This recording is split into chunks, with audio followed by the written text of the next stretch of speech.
Well, welcome. My name is Corey Haynes. I'm so glad to have you all with us today in our first diversity, equity, and inclusion conversation. Really excited to launch this here at Talkdesk, and so excited to have my special guest today, Kofi Amoo-Gottfried, VP of Doordash, and he's going to tell his journey of how he really made it through Silicon Valley, but coming first from Ghana and his whole story. And I think it's been very inspiring to many and funny at some parts, but really inspiring. So without further ado, I'd love to go into our safe harbor statement, and we'll do that first. Let's see here. And so we just want to let you know about forward-looking statements, and you can read that. Great. And then second, just tell you a little bit about Talkdesk. So first, just to know that we're the leader in cloud CX. Gartner even rated us in their Leader 2020 Magic Quadrant, top of contact center as a service. We have over 1,800 customers, 75 plus countries. 55% of our employees focus on R&D, so we're a very innovative focused company. We also have 30 plus security certifications. We are one of the only contact center as a service providers that claim 100% uptime. And then we also have potential migrations within 24 hours, standing up our customers on our platform within 24 hours with special scope services.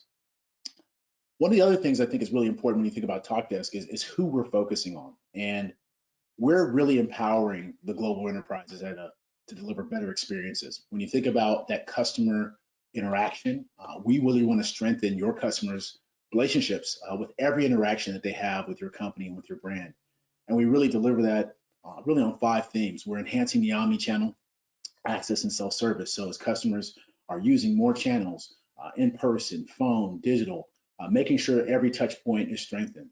We're empowering on-site, remote, and even virtual agents. So your agents now are on-site, some are remote, and some are using virtual bot agents, and we're empowering that and strengthening that into our core platform. And we're streamlining the customer and stakeholder communications, ensuring that every communication with your customer and even internal stakeholders is seamless. Everyone should know what's going on for that 360 view of your customer. And delivering unparalleled security and resilience, which is critical to our customers in a time of cyber threats, making sure that we have our certifications and we're delivering a seamless experience for your customers so they know that their data is private and secure. And also harnessing the power of AI and voice. So many things now, being able to leverage artificial intelligence to speed the efficiency, but also voice and leveraging that channel as well. And across multiple industries from financial services, health, life sciences, e-commerce, telco, and even public sector. So with that, I'd love to go into really about what we're doing here at Talkdesk. And when you think about what's happening in diversity, equity, and inclusion, it's really taking shape across the world. There were so many things that happened in 2020, from social unrest and the George Floyd and the movements that happened, really raising awareness around this initiative. And we thought here at Talkdesk that we really wanted to focus and build and nurture a real diverse environment. We want to be trusted, and we want to have a global culture that really invites people to work with us and invites team members to express who they are and bring their true selves to work. And to do that, we figured that one of the best ways to do that is to bring in outside change agents, people who are really shaping the industry, who have gone through their own trials and tribulations to ascend in the corporate world, entertainment, and others. And so I thought of a great person, Kofi Amoo-Gottfried, and I really wanted to bring him on board to talk to us a little bit about his journey, tell about his story, how he got to where he was. And I thought today we could bring Kofi on and talk about that. So without further ado, I'd like to introduce Kofi Amoo-Gottfried. Let me tell you a little about his story as he comes on screen. Kofi, good to see you. You're looking well as always. Hey, Corey, glad to be here. Thanks for having me. Awesome, awesome. So let me tell him a little bit about your background, Kofi, before we dive into this fireside chat, because it's a pretty impressive resume. I might have to take the whole day to go over it, but I'll try to shorten it. I'll try to shorten it. But here, prior to Doordash, Kofi, like I said, he's the VP of marketing at Doordash. So some of you enjoyed some of those great commercials at Doordash that they had during the Superbowl. Some of you are probably enjoying some of the food right now that was delivered to you for lunch or for dinner. I know I'm a Premier Access, but Before Doordash, Kofi was VP of Brand and Consumer Marketing at Facebook, and having previously served as the company's head of consumer marketing for their internet.org initiative. Before Facebook, Kofi was Chief Strategy Officer at FCB New York. He had joined FCB from Bacardi Global Brands, where he was the Global Communication Director of the rum category and architect for reinvention of the Bacardi brand. Not a bad gig with the rum. As the founder, it's all right. It was a fun one. I bet. As a founder and managing director of Publicis West Africa, Kofi created and launched the first majority-owned network agency on the African continent. And as senior strategic planner on Nike at Wheaton plus Kennedy, Kofi crafted the strategy for Nike's global Beijing Olympics campaign. He began his career at Leo Burnett Chicago and Leo Burnett London, working on Kellogg's, Coca-Cola, and Global Giving. In 2014, Kofi was named Ad Age's 40 Under 40 list of young marketing stars. In September 2017, Kofi won AdColor's Rockstar Award. And in 2020, Kofi was named the Business Insider's list 25 CMOs to watch and honored with Adweek's Brand Genius Award. Kofi has a BA in Economics and International Studies from Macalester College. He serves on the board of Population Services International, the global health and human services NGO dedicated to improving the lives of the world's most vulnerable populations, and on the board of Vital Farms as a certified B Corporation that brings ethical food to the table to improve the lives of people, animals, and the planet. Kofi lives in Redwood City with his college sweetheart turned wife, Kate, and their rambunctious young sons, Marlo and Miles.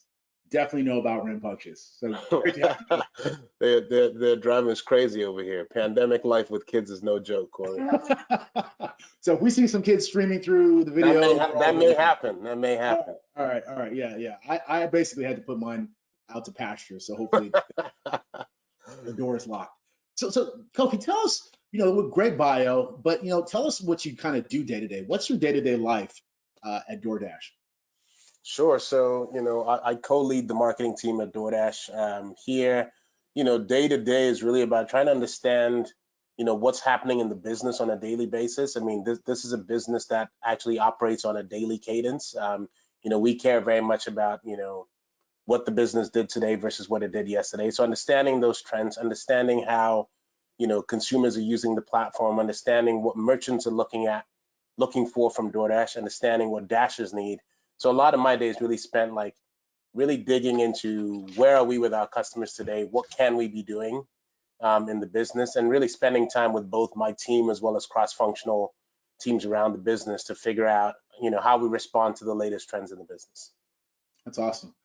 And it's really interesting because, here you are leading this big effort at a huge company that's been growing exponentially, went public, really had a great pulse, even on the immigrant community. I think with Tony's focus really about building out opportunities for small businesses. But what led you there? Tell us your origin story. How did you get to where you are? I know all the Facebook stuff and all that, but take us back all the way to Ghana and how you got here, right? Wow. I mean, this is a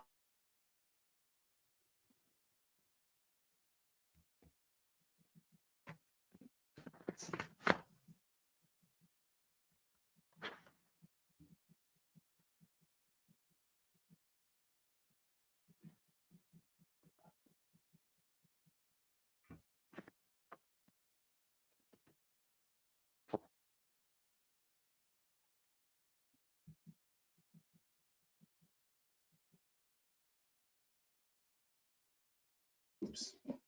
All right, looks like we dropped Kofi. We'll try to get him back on. You there, Corey? Yeah, there we go. We got you. All right. We lost you for a second. Okay. Yeah, cool. I had some strange internet issue, but I'm back. All right. The kids came back. That's what it was. Likely. Yeah. One of them has now turned on some sort of gaming system that has collapsed the entire internet. There you go. Yeah. That may be what it was. Yeah. Your question before I got cut off was about how I got here. So I think there's two ways to answer that. One is by sort of walking through the logic of it, but I actually think that's less interesting than maybe the how. You know, I've you know, growing up in Ghana, you know, as a 17, you know, as a 17-year-old in Ghana at the time, like the dream that most kids had in Ghana, and probably still do today, was to be able to go to college in the States or go to college in the UK. So, but it was very much a dream. It was like an aspiration. There wasn't necessarily like a very clear path.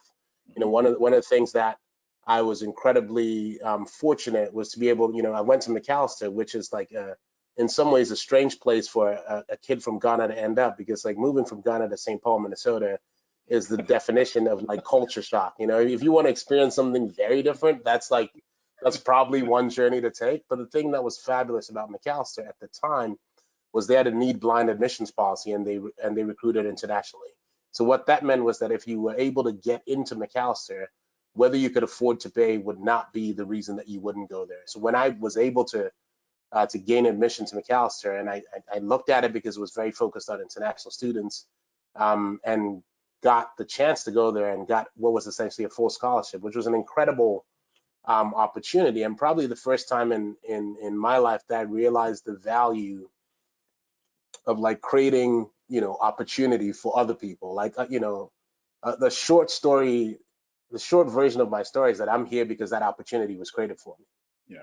Right. Like that door was open, and there's no way I could have afforded to go to McAllister College as like a kid growing up in Ghana. My parents did not have, you know, the funding to be able to put me through school and college without that opportunity being in place. And so that's where this journey started. You know, I spent 4 years in St. Paul, Minnesota. I got to understand winter as a concept, which was a new Right. new That's a whole idea. nother level of winter. It was a new idea. It was a new idea. You know, I was like, what is this winter you speak of? This is terrible. But spent 4 years there. And look, I originally thought I was going to end up in investment banking or finance, because I was an economics major. Like what I do today was not on my radar at all.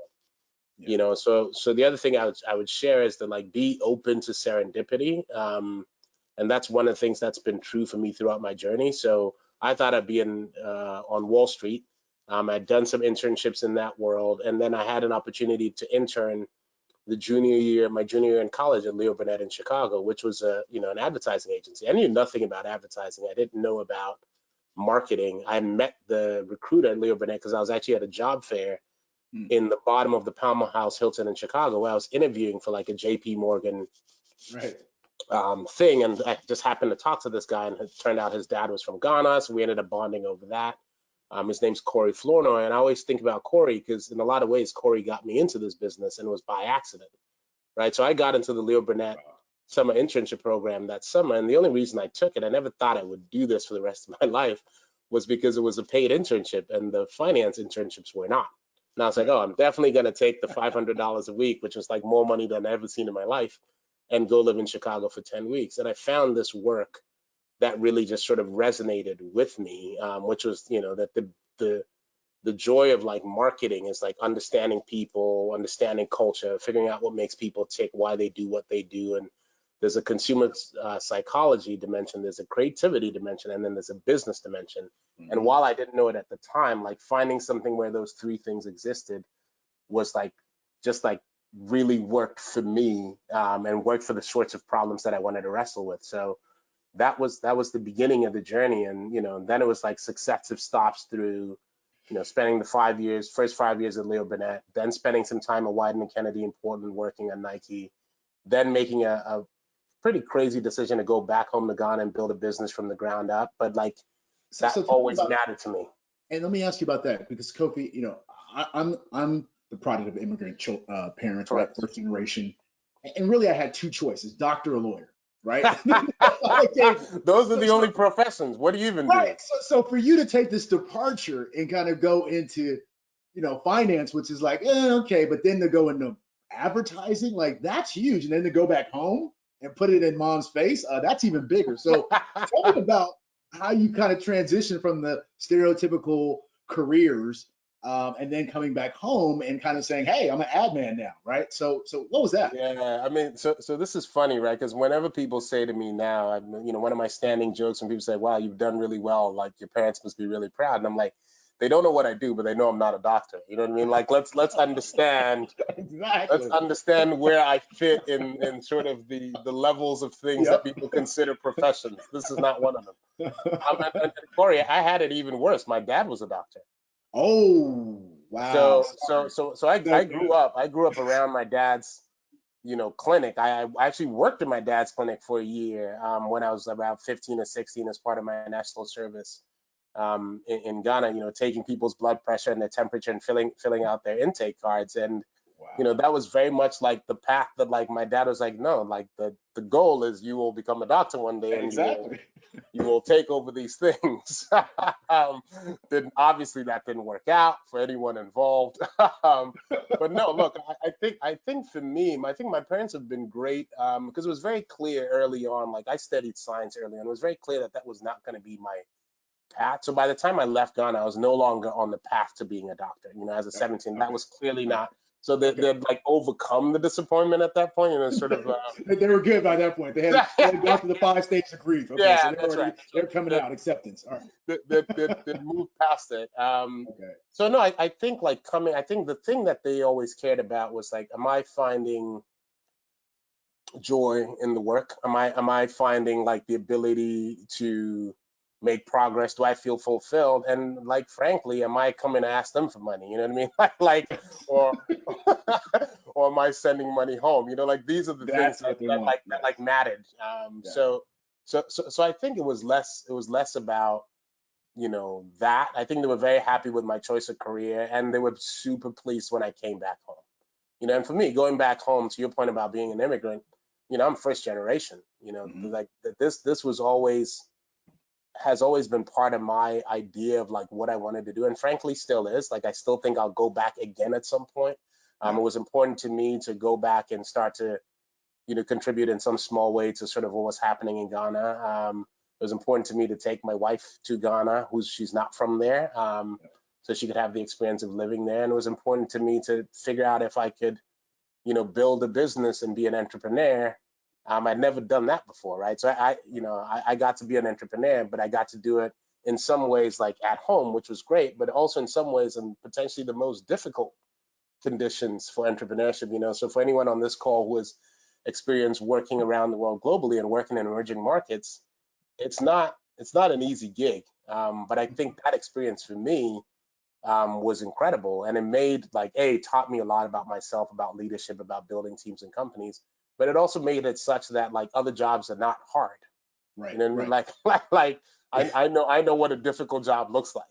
Right. Yeah. But think about this. So tell me a little bit about this. So here you are, Ghanaian coming back from America. Yeah. That's an outsider too, right? Here's this kind of Correct. outsider coming in. Although he's from here, he has this nice American accent now, Yeah. these American clothes, these American ideals. So you're faced with a different type of obstacle. 100%. How did that work?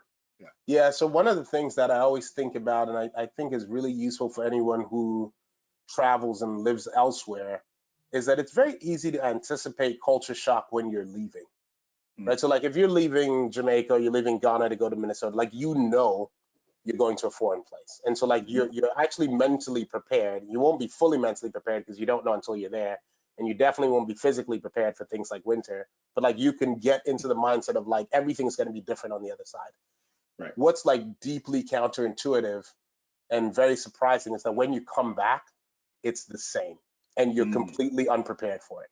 Right. So like I came back to Ghana being like, oh, I know, like, I'm Ghanaian. I speak the language. I speak Ashanti. I speak Tree. I speak Fanti. Like I've got my family. I know all the people. Like I'm in the street. Like people know me, and I know who to go to get stuff done. So I Right. had all of those things as advantages, but I also I'd never worked in Ghana. Right. I left when I was 17. I came back when I was 29.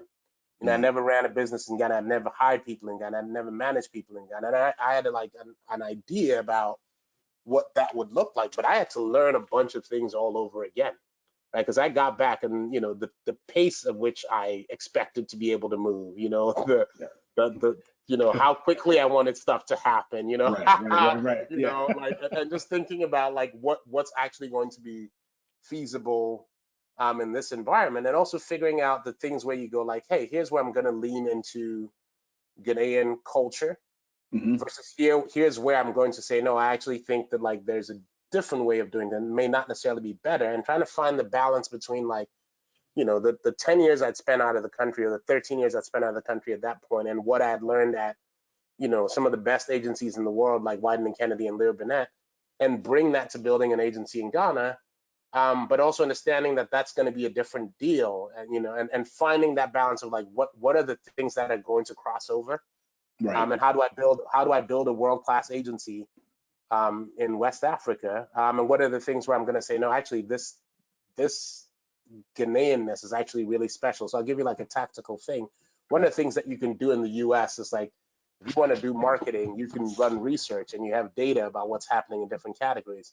And we wanted to figure out like what the market share is for, you know, a particular brand in Ghana. Like that data set does not exist, right? So what you end up having to do is like you literally go spend time in the markets with the people, like literally go to the market women, talk to them, understand like how many of this are you selling versus that on a weekly basis. Having to do this on like a really rudimentary level, but it was amazing because it gave us such much richer texture about that business than if I just looked at a chart that told me that like Maggie has 80% market share. Because the way I had to get to that was like go talk to 100 people in the market and spend 2 days doing that, which then led to like insights that we would never have come up with if we were looking at a table. So it was about finding like the beauty even in the stuff that felt different and hard.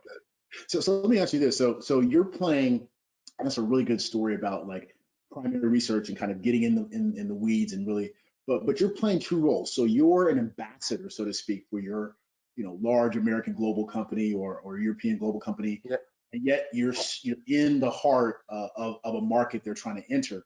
And so how are you playing this role of, you know, they have the nicknames for Kofi and, you know, you're kind of in your environment and then you kind of transition, code switch, so to speak, when you get on your calls and are giving these reports out to your you know, European or American counterpart to expect, you know, a lot of percentages and data. And so you're playing these two roles. So how do you balance that and still bring the true Kofi to the table? Yeah, it's a great question. And I think like Ghana is like a slightly different version of this thing, but it's something that I try to hold on to, which is that I felt earlier on that like I had to like justify why I was there and sort of like do that dance of like I'm gonna be the Ghanaian leader here, now I'm gonna talk to you in a way that you're going to understand. And then like there was a client of mine who was Nestle was one of my first clients, and there was this guy who was one of the clients we dealt with, who's like a slightly complicated character, so I won't get super deep into it. But one of the things that I thought he was brilliant at was like setting the terms of engagement around how he would deal with his central team, right? Because he was dealing with the guys in Switzerland. And so he would go to meetings and they'll be asking him, you know, all sorts of things. And he would just say, have you ever been to Ouagadougou? You know, and sort of knowing full well that they hadn't, right? And sort of really understanding that there was power in that. There was power in being Ghanaian, that the reason I was actually there was because I had like a cultural context and understanding that they didn't have. And you could have found anyone else to do this job, but I was there because I both understood like what, you know, it looked like at Wieden & Kennedy and Leo Burnett, but I also really understood the market and the environment. So I think one of the things that I always think about is when you're in these environments, like understand that like while there's like complexity in being different and in being an outsider, there's also like immense power. And I think in Ghana, there was potentially even more than like if you're just sitting in a boardroom or in an executive suite in tech, because like I was the Publicis Worldwide's man on the ground. Like I knew what was happening in that context. So of course you still had to be able to come to the table with the data and the facts, but there was also times when I was able to say, look, I don't have enough information to back this up. You're gonna have to trust, based on my understanding of how things go down here, that this is actually the right thing for the business in this moment. And then we can look at it over 3 months, over 6 months, and understand that we make the right choice and did we not. Yeah. So you never lost who Kofi was. You just learned how to maneuver, and it looks like you had partners and allies that helped you kind of along the way. Yeah, that's right. Yeah, so tell us this. So fast forward a little bit. Here you are coming, back, and here you are at Facebook, and one of the premises of this conversation is that you're in Silicon Valley now, and Right. Silicon Valley has all the trappings of kind of these bubbles, right? And you hire who you know, you get the VC money, who 100%. hires who they know, and they fund who they know, and you get these nice little bubbles of everyone in their bubbles. And we saw the numbers with diversity numbers that have come out with Facebook and Apple and Google and Cisco, and they're horrible with Black leadership, right? I mean, Correct. 0.08%, 3.5%. They've been staying there for the last 3 or 4 years. So tell us about your experience, and I'm not trying to put any company down, but your experience in Silicon Valley, let's just call it that. And now this great person who's been across the world and built teams and worked in Nike, and now you're coming into the Silicon Valley world. What's that like? Yeah, it's a great question, Corey. And look, I think none of this is like a surprise for anyone who's been paying attention. None of this is new information, as you say. Ever since Silicon Valley companies started releasing their numbers, so going back 5 years or whenever this trend started, I think it's fair to say that like not much progress has been made at the absolute level. Now, obviously, like percentages are misleading because if you talk to people at Facebook, they'd say, hey, in absolute terms, the Black population of Facebook has probably doubled and tripled over the same time. Now, it's not keeping pace with the overall growth of the company, which is the challenge. Right. But the overall numbers, and I say this as someone who was there seeing some of that growth, you got to the point where you could get in a room with the Black community of Facebook and be 1,000 people, and that felt good, right? Because that just was not true, 3, 4, 5 years before that. But Right. having said that, like I do think like coming into Silicon Valley, particularly as a Black leader or a Black director, or even frankly, any level in a company, I think there's an isolation around that, right? Because you're going to come into a place where, the ERGs are strong. Like Facebook was amazing because the employee resource group for Black at was like very influential, very strong. And so at least there was a community that you felt like you could plug into when you needed it, but like I think on a day-to-day basis, the reality is that like you're going to be in meetings where no one looks like you. That's the reality. Like that is my reality. Right. For most me, and by the way, the air gets thinner, right? So the higher up you go, the more likely that is to be true. That's right. So I think at Facebook, at DoorDash, I think all of these companies have the best of intentions, and frankly, in a lot of ways, are putting in the work, but progress is slow. Yeah. And so coming into these environments, I think being cognizant of the environment you're coming into the environment knowing that you're likely to be the only or one of a handful, and understanding what that means for you and how you want to react to that, what it means from a responsibility perspective in terms of the standards you set, what it means from a, reaching back and sending the elevator back down, and knowing like what your responsibility in that way is to the community, but also understanding like, what does it mean when people always come to you to ask about Black History Month, about how Black people might feel about something, or Black History Month, and what your responsibility is there as well. So I think, look, it's a complicated thing. It can feel isolating. It can feel like a ton of pressure. There's definitely a sense for me that like, my job, and I know you feel this as well, Corey, to turn the tables on you a little bit, is that like you're representing for all of us. You know what I mean? And that feels real, and that is a responsibility that I don't like wear lightly. Yeah. And let me ask you this, Kofi, because you're spot on. I mean, it is a heavy burden, and one that you take very, very seriously. But at the same time, you still have to be successful, right? For So sure. you can't spend, your time proverbially on the front lines with the picket signs and so forth. I mean, we all have our moment, but you are in a position where your success breeds more success. That's right. So how are you balancing carrying the torch and the briefcase, so to speak, at the same time, right? How are you balancing those two? Yeah, these are all great questions. So two things, like I try to think about And this first one is tricky, right? But I try to not censor myself, and I don't always succeed, but I try to be pretty clear about where I stand on issues of race and racial justice, and like going into any company. Mm-hmm.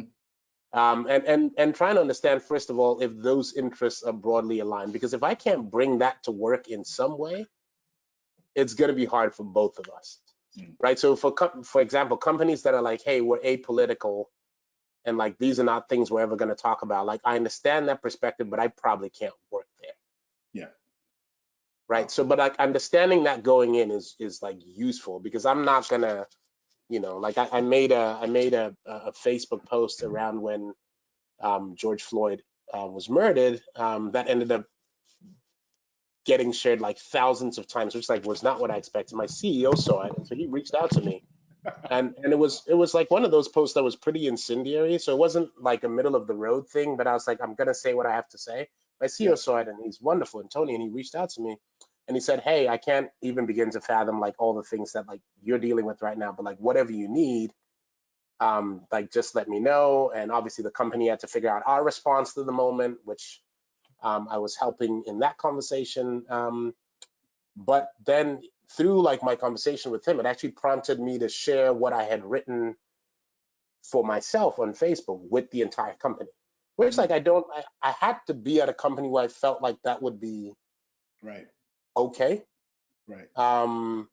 Because But like Kofi, this is new, right? This wasn't the company our mom and dad or even generations no, had before. I mean, no, this is no, net new. it's So 100% net new. you're treading on you're breaking glass, being able to express how you feel and be authentic, and Right. know that potentially there are no repercussions for that. In fact, you're being applauded by it. That's totally Correct. new. No, that is 100%. And this is why Okay. what I mean about finding places that align with your sets of values is super important, particularly around these things. Because like I won't compromise on this.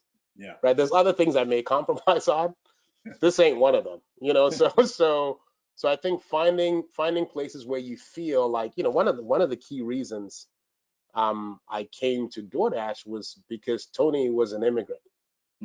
Right. Tony had the very similar story to like my story, and cared deeply, and had already put himself out there in terms of like supporting immigration rights at a time when it wasn't necessarily popular to do so under the previous administration, and was already building a business that was unafraid to lean into social issues. Like those things matter. Yeah. Right. So for me, knowing that like, and by the way, we're not going to agree on all the things, and there's things I'm going to want to do that I'm not going to be able to do, but knowing that you have broad alignment on these types of issues for me is foundational to figuring that out. And figuring out like because I don't want to be in a situation where I feel muzzled Mm-hmm.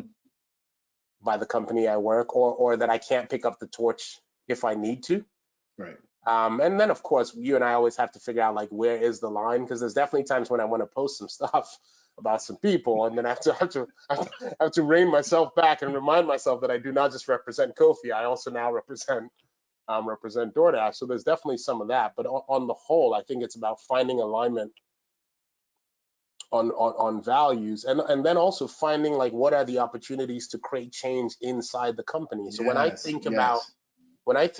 why I'm ultimately a DoorDash, or why I was at Facebook, or ultimately like if I want to leave any of these companies or teams or places having created a more inclusive environment. Like one of the things I'm proudest of at Facebook, beyond all the great campaigns we shipped or the progress that we made, is that like we made major strides on diversity from a marketing perspective. Like we didn't solve the entire business problem, but from a marketing perspective, we put a focus there over probably 2-3 years, and went from something like 4% to Yeah. 16% Wow. in 3 years. And that's because we put a Hey, focus. Kofi, let me Yeah, ask you this, and I don't want to cut you off because I think yeah, this is so important for some people. Like they didn't get to choose, right? You had a great opportunity, you set a course for yourself, so you got yeah, to choose. Some people are in these companies now, and they're finding themselves have to educate so much. And how do you do that? How do you educate? How do you bring together? Because most folks just don't know. It's not a matter of they're mean about it. They just don't know. I live right, in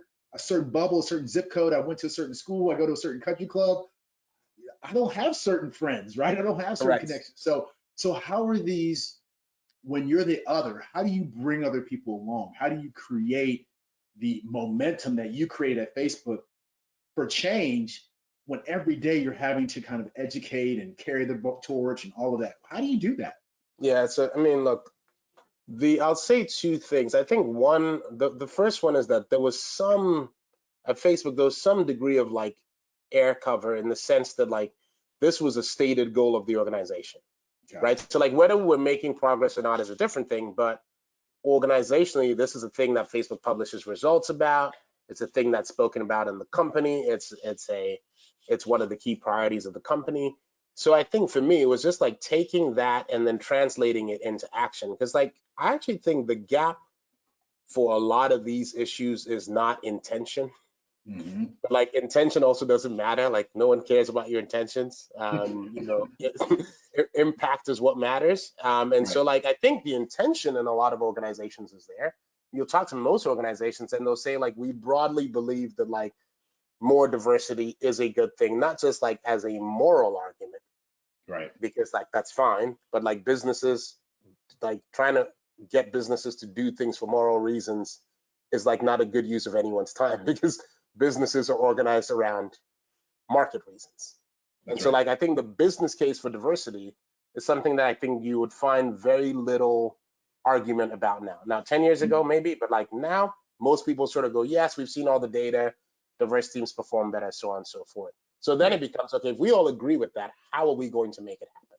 That's good. The biggest thing that I saw at Facebook, and I think it's true at most companies, is the gap between intention and then like the structure and the Hmm. incentives and the programs to make it happen. So in most companies, DEI sits inside of HR or sits in a central, and you have a team that's focused on like building a more diverse workforce. The challenge, of course, is that the incentives are misaligned because that team doesn't hire anyone. Right. Right. So like, That's right. the That's right. diversity teams are great, but like that team is like 10 people, maybe. I mean, in a big company, maybe it's 100 people. I don't know Right. what the number is, but it's not the thousands of people that are going to get hired in that company. So Mm. how do you take that from being a job that's about influence of like, hey, we're going to beat the drum and tell everyone that this is important. And how do you make that everyone else's job? Right. Right. And so for me, it's been really about putting the focus on hiring managers. That's Like, right. yeah, So, and that's perfect because you're saying this is how we're going to execute is the hiring manager. And then there's what about the retention side, the nurturing side? So correct. I got here, you promised me a bill of goods. It sounds great, thumbs up. Sounds But wonderful. I'm hitting a plateau, right? I'm not Yeah. moving, right? So how are you developing other diverse leaders that make sure that you're nurturing and growing that, not just catching the fish and putting them in the boat, but actually saying, hey, I want this, I want them to prosper, I want them to grow, I want them to see them succeed. How do companies better do that, especially around diverse candidates? Yeah, look, I think with all of this, you have to um, have a deep amount of intent, and then you got to build systems around it. So, for example, like one of the things that we talk about a lot is from a recruiting perspective, you have to systematize this. You have to, at DoorDash, we have a standard on my team that like you can't hire anyone until you've got not one but two diverse candidates in the final round. And why one versus two? Like this is like the NFL's Rooney Rule going back in the day. But there's all this data now that suggests that if you only have like one candidate, the chances of getting hired is zero. But Mm, if you have two candidates, the chances of getting hired are 50%. Right. So like knowing that, you just go, okay, well, that's actually a systemic thing we're going to bake into our process. So I approve every hire that comes through my organization. And if that standard has not been met, you're not hiring the person. that's awesome. Right. So That's so everyone, so that's what I mean about systems. And I think you have to do the same thing on the retention side, which is when you have diverse talent in the business, how do you make sure that they're plugged into the employee resource groups? How do you make sure that they're getting the support they need? And then from a career perspective, how do you build programming that's specifically catered to these audiences, right? So like at DoorDash, we've got a program called Elevate that like identifies, minority women around the company and gives them additional coaching. We've got a program that I just put someone in my team on through MLT, Management Leaders of Tomorrow, But we're finding these opportunities, working with our D&I team who's building out all this programming to say, like, once you are here, how do we make you successful? And then frankly, like the biggest success, Corey, is going to come from getting more people that look like us. Yep. Right. Because once you have more people inside the business that understand that perspective, it's going to be easier for people to feel welcomed, feel like they're connected, feel like they can look up and see people that look like them, which then gives them confidence that like the path exists versus looking up and being like, huh, okay, I guess this is where I tap out because there's no one at the next level, that looks like me. Yeah, perfect. So I'm gonna ask you one more question because we have a few questions that came in. So Sure. think about this one. So you just said about, look, there's not a lot of people at the top that look like you. And we know that I think there's of the Fortune 500 companies, there's only 5 Black CEOs and 1% that's represented there. I think they said historically over the last 10 years, it stayed that way. Of the 1,800 CEOs of the 500 companies, they still have just 1%, right? I think 2012 was like the biggest number of 6.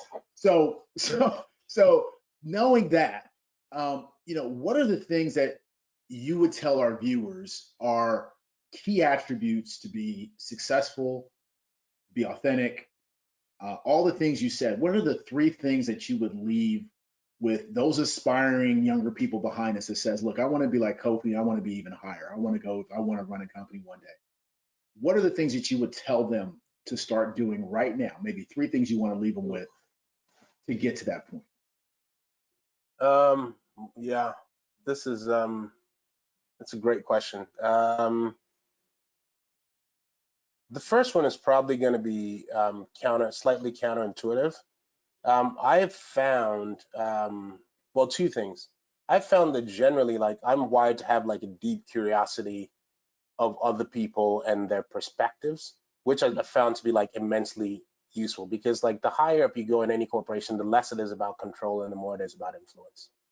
And so the ability to like influence people, which for me comes from understanding what people actually care about and caring about what they care about and thinking about, in some ways, not just about like what I want out of an engagement or a relationship or a collaboration with another team or a peer or someone else in the company, but like deeply understanding them and what they're looking for.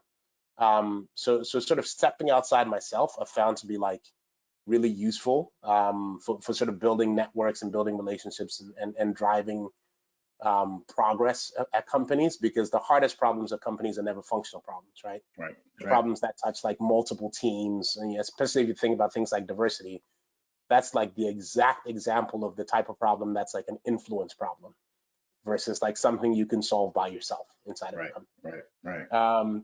So thinking about that for me is super important. I try generally, like I think kindness is a superpower. I think thinking about like the fact that everyone's dealing with something and figuring out how you approach people with that sort of at the back of your mind and assuming positive intent. Even when, Corey, even when there's many times it's obvious that there's not much positive intent. I was gonna say, yeah, I got a word for you, microaggressions. But go ahead. Exactly. There's those two. There's those two. I'd say those things matter. But then I'd say like having a sense of like your own, like we're often cast minorities in this business or in most businesses as coming from like the outsider perspective, and that being to our detriment. I think understanding that there's great power in being an outsider and understanding what your source of power is. So, for me, at Facebook, when I went to work on internet.org, my source of power was that I actually understood these markets where we were operating because I had grown up there. Right. I understood the problem. I had been to Ouagadougou, right? So that was my source of power. So understanding what that is for you in any organization, is it that like you have an understanding of this particular audience in a way that other people don't? Is it that like you have, it doesn't even have to be related to blackness or to race or to identity, but what is the thing that you bring to the table that would be lost if you were not in that business? And understanding that and honing in on that skill set and continuing to build on that, I found to be useful for me, regardless of where I've been. That's solid. So strength, the power of the outsider. Yep. Kindness. Yep. really empathy and really understanding what your team wants, what your people want, and really trying to deliver on that. That's powerful. So you have two more questions before we let you go. Sure. And so you seem to be pretty popular here. So I'm going to try to give this. So it says, tell us, how can you tell in advance if a company aligns with your values, especially when many companies are making external statements and commitments around social issues? So I guess they're talking about, everybody throws up the black logo. I got a black square for you. Yay! BLM, in their little avatar. We solved racism, you guys. That's it. It's all on LinkedIn. So how can you tell if they're real or not? I guess they're saying. Yeah, look, I would say two things. One, I think past behavior is the single greatest predictor of future behavior. So check the receipts, not what they said, what they did, Yep. and what they've been doing. And by the way, if they just got religion, which also happens. Yep. Sometimes people can get religion. That's right. So it's a little late because it's 2020 to get religion around race. It's late, but I get it. So if it's one of those situations where they don't have a record of having engaged in these issues substantively, then I think it's really understanding like the depth of the commitments. Yep. And even more important, like who in the business is the executive sponsor driving it. Because I find like sometimes businesses hit an inflection point, but you'd want to know that there's a change agent inside the business, right? Not just like this is something that the business is committed to, but there's someone who's on the hook for that thing and that they're influential in that business. Because then if that's true, those changes will happen even if they had not happened before, right? So understanding who is actually meant to be delivering the change is super important. And then understanding if the business has a history of driving both of those changes. And by the way, I think this is true not just for DEI. Like I found that this was true even as a person, working in advertising, where you have a client say to you, like, I want to make the most creatively awarded work ever. And you're like, cool, have you done that before? And if you haven't, and nothing else has changed, chances are you're not going to get that. Yeah. Cool. All right, you got two more. So how do you respond to comments from leadership, such as, we just hire or promote the best person for the job, regardless of race or gender? Well, first of all, that would make me angry. That would be my first response. No, look, I think it's really getting people to interrogate that statement. It's like, okay, so that's true. Let's assume, by the way, that like you mean that and that is true. Then the question, I would actually like break it down in sort of like a tech speak way, which is are we talking to all? If that is your aim, to hire the best people regardless of gender, then we actually make sure that like our process is as inclusive as possible. Because what's happening is that you're actually leaving people out of that process. So I'll assume that you mean well. I'll assume that statement is not a statement of like, if you ever hear somebody saying, but what if we lower the bar, you have my permission to slap them. But if they say, how do we hire the best people? Then I think you make it about, okay, are we actually recruiting the best people regardless of gender, race? Like, who are we talking to? Like, let's actually analyze our mix. Is the mix of people we're talking to diverse? Because if it's not, then that statement couldn't possibly be true. Right. I mean, it's up there with the meritocracy, right? It's a meritocracy, but yet you see others, you're like, well, this person was never as smart as this other person who didn't you. But then you hear, well, it's the way they did the Correct. So not necessarily how smart they were, it's the way how they went about it. Yeah. Exactly. All right. So my final question before we let you go, and I know I'm a little over, but I have to get to the audience. So they say, finally, what are the common misconceptions that people have about diversity and inclusion? And I'll add equity in there. What are they? Is there a typecast? Is there a stereotype? What are these misconceptions, and how do you refute those? Yeah, so I think there's a couple, probably three. The first one is that like focus on diversity means lowering the bar, which we just started to talk about, which is insane. So educating people that like, first of all, that idea is inherently racist. Or right, like there's something for you to think that like by expanding the net, And like that's actually a racist idea, right? Because you're saying that like excellence looks like this, and it looks like a white man, and anything that's not a white man is less than excellent. So like educating people that like who may not, again, you know, may not know that that is like not the right way to talk about things, like educating them is useful. But then I think also just like pointing at other examples, which is to say like in any business, like there's all sorts of people, frankly, that don't fit the mold but have been successful. And so educating like, you know, what does that look like for us and how do we get there? I think is one view of it. I think the second common misconception is that like there's a pipeline problem. So people are like, we can't find these people. Like there's somehow these magical beings, you know, there's like these unicorns, right? 13% of the population, unicorns, you know, just can't find anyone. So educating that, like, frankly, for most roles, there is not a pipeline. There might be some very highly specialized roles that there is, but for the vast majority of roles that you're going to hire in a corporation, that is simply not the case. And by the way, showing examples of other companies who have achieved that. So you look at companies like, again, where people are located matters. We look at companies like Coca-Cola in Atlanta, or CPG companies like Procter & Gamble, or some of these very large companies that we're all aware of have managed to build ginormous global businesses while not having these same problems. So what is the difference between that business and ours? And so finding some of those proof points and saying like, look, and whenever people say to me there's a pipeline problem, I'll be like, okay, give me like a week and I'll come back to you with 10 names. Right. Like, it's just not, I can tell you. You're just not looking in the right places. You're not looking hard enough. So like helping people broaden out how they think about roles and how they hire and where they hire. So one of the things that's like super interesting to me about this moment that we're in is like for the first time in like corporate history, we may be experiencing like an unbundling of like where you live from where you work. Yes. Like I think this is like a massive thing that should be a game changer for diversity, because like if I'm a person living in Atlanta, a black man living in Atlanta, you know, making good money, got the nice house around other black people, and you're asking me to move to the Bay Area, like that's a very difficult sell. But if I can do the job from Atlanta, that's different, right? So I think opening up even where you hire and changing the nature of like where you source talent from is gonna be hopefully a game changer for this particular issue.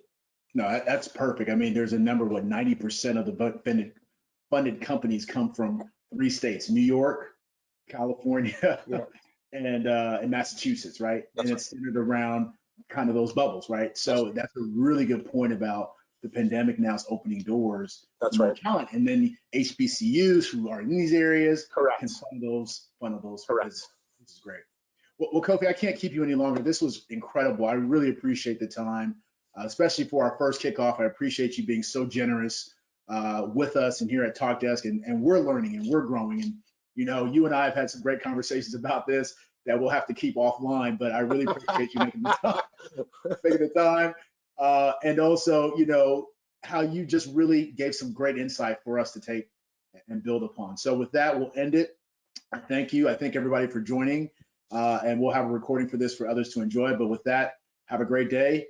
Happy Women's International Day yesterday. Happy Black History Month last month. Yes, sir. But more importantly, you know, make your future today. Thank you so much, Kofi.